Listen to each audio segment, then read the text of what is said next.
Brian dan Sally mengenyam pendidikan yang baik. Mereka bertemu dan akhirnya menikah. Mereka memiliki pekerjaan yang baik.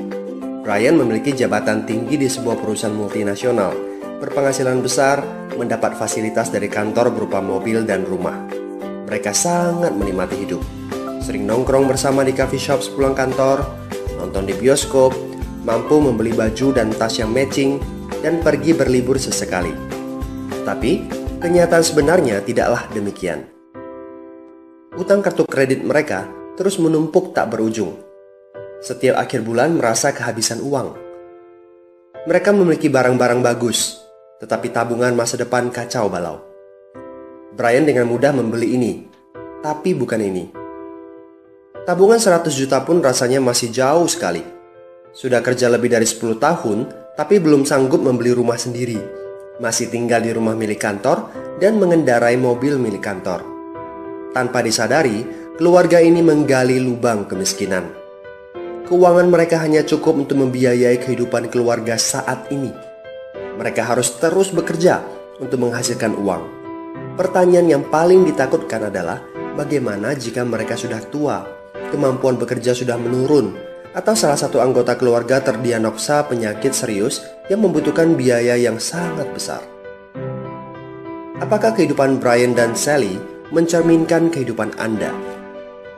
Apakah saat ini Anda memiliki penghasilan tetapi sebelum akhir bulan sudah merasa kehabisan uang? Memiliki hutang berkepanjangan yang tidak ada habisnya? Memiliki barang-barang bagus tetapi khawatir karena tidak punya tabungan? Memiliki hidup yang berkecukupan tetapi khawatir tidak mampu menyekolahkan anak-anak dengan baik? Memiliki rumah tinggal tetapi berkemungkinan besar harus menjual rumah bagus ini karena tidak punya dana pensiun?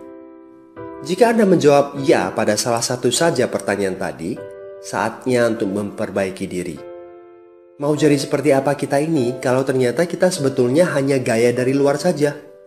Mau hidup kropos seperti ini sampai kapan? Aha, mari kita mulai menabung. Nah, apakah menabung saja cukup? Berapa banyak yang bisa Anda sisihkan untuk ditabung setiap bulan? Mari kita ambil contoh. Anda berencana untuk memiliki rumah dan mobil. Katakanlah harga rumah 600 juta dan harga mobil 200 juta.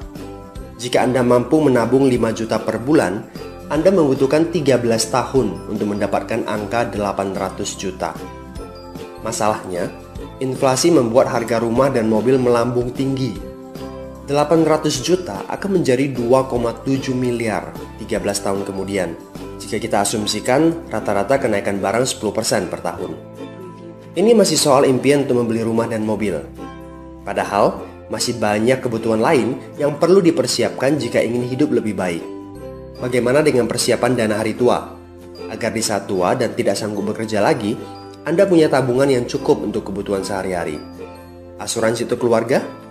Dana pendidikan untuk anak-anak, dana tak terduga untuk keperluan dadakan jika dibutuhkan, seperti keluarga sakit, dan lain-lain. Artinya, Anda perlu lebih banyak uang untuk ditabung. Bayangkan jika satu bulan Anda hanya bisa menabung kurang dari 5 juta. Sudah jelas, jika langkah Anda hanyalah menabung, Anda seperti sedang menggali lubang kemiskinan. Hal utama yang perlu Anda lakukan adalah meningkatkan penghasilan Anda. Anda mungkin bertanya bagaimana saya bisa melakukan itu dengan segala kesibukan yang saya miliki sekarang. Apakah saya bisa tetap mencari income tambahan di luar sana tanpa mengganggu pekerjaan utama saya? Seandainya bisa, apa yang bisa saya kerjakan saat ini? Nah, langkah pertama yang perlu Anda lakukan saat ini adalah menghubungi teman yang menunjukkan video ini kepada Anda. Dia punya akses untuk jawaban dari pertanyaan Anda. Informasi itu yang Anda butuhkan saat ini. Terbukalah, seperti parasut, pikiran hanya dapat bekerja saat terbuka.